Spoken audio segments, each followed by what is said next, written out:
মাম্মা তুমি কি করছো রবিবারে? একদম মেঘলা, হুম কোথাও যাওয়া যাবে না, হুম এই জন্য একটু রেস্টুরেন্ট স্টাইল করতে পারি নাকি। Welcome to Pompi Tux, real life real feelings.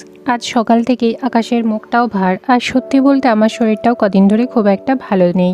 প্রচণ্ড ঠান্ডা লেগেছে, তাই আজ আর কোথাও বেরোতে ইচ্ছেই করছিল না। এমনকি অনেক দেরি করে ঘুম থেকে উঠেছি। তারপর ভাবলাম আজ ব্রেকফাস্ট নিয়ে বেশি কিছু করার ক্ষমতা নেই, কালকের লেফট ওভার দিয়েই সামহাও চালিয়ে দিই। উইকেন্ডে এরকম করে ব্রেকফাস্ট বলো বা লাঞ্চই বলো, আমার নিজের কাছেই যেন কেমন লাগে ব্যাপারটা। কারণ সারা সপ্তাহই তো সবাই ছুটছে, মেয়ের স্কুল, আমার নিজের কাজ, আর সৌভিকের তো অফিসের কাজের মধ্যে খাওয়াটাই অনেক সময় শুধু সময় পেলে খেয়ে নাও এই টাইপের হয়ে যায়। তাই আমাকেও মাঝে মধ্যেই বলে ভালো কিছু রান্নাগুলো সব তুমি উইকেন্ডে করবে, কারণ সারা সপ্তাহ তো তাড়াহুড়ো করেই খাই। তাই আজ শরীরটা খুব একটা সায় না দিলেও ভাবলাম একটু ঝাল ঝাল কিছু বানানো যাক।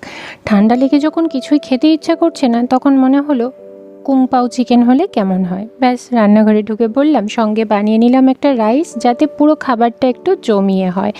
আজ অবশ্য কোনো ইলাবোরেট কুকিং করার কোনো মুডই ছিল না, যতটা সহজ করে করা যায় ততটাই সহজ করে বানিয়েছি। তারপর সব কিছু সুন্দর করে সার্ভ করে যখন নিজে খেতে বসলাম, মনে হলো যে উইকেন্ডের ভালো খাবারটা না শুধু আসলে খাবার নয়, একটা সারা দিনের ব্যস্ততার মধ্যে অন্তত একটা মিল থাকে যেটার জন্য একটু সময় নিয়ে বসা যায়, একটু ধীরে খাওয়াও যায়, আর মনে হয় হ্যাঁ আজকের দিনটা একটু অন্যরকম ছিল।